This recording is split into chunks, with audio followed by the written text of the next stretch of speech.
Tous les péchés ne sont pas odieux devant le Seigneur. Il y a pour lui, comme pour les hommes, différents degrés de culpabilité. Mais quelque insignifiant que puisse paraître tel ou tel péché à nos propres yeux, il n'est jamais petit aux yeux de Dieu.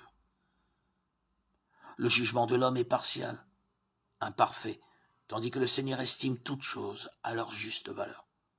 L'ivrogne est regardé avec mépris. On lui déclare que son péché l'exclura du royaume des cieux.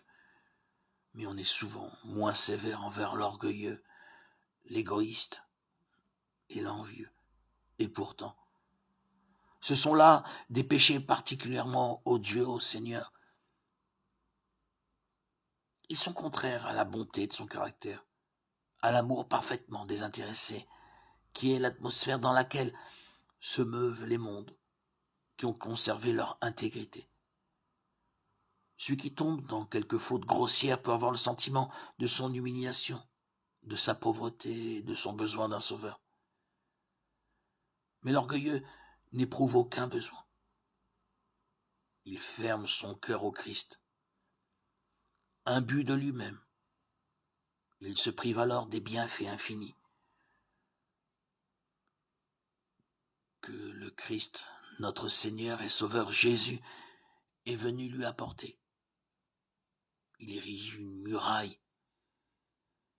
un fossé entre lui et le Seigneur. Et les rayons de notre Seigneur, les rayons de sa lumière sans déclin, ne peuvent l'éclairer. Il tire dans la salle où il se trouve rideau après rideau. Et la salle s'obscurcit.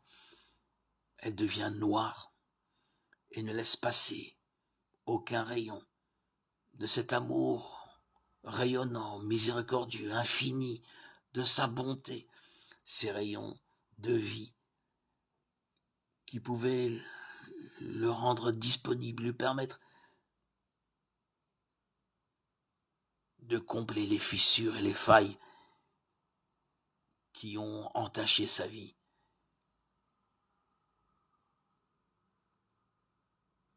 Il reste dans les ténèbres et se prive de cette lumière. Alors qu'il suffit tout simplement de tirer rideau après rideau, de laisser place à la lumière. En méditant, en priant, en lisant la Bible, en tournant ses regards vers Dieu, ces rideaux se déchirent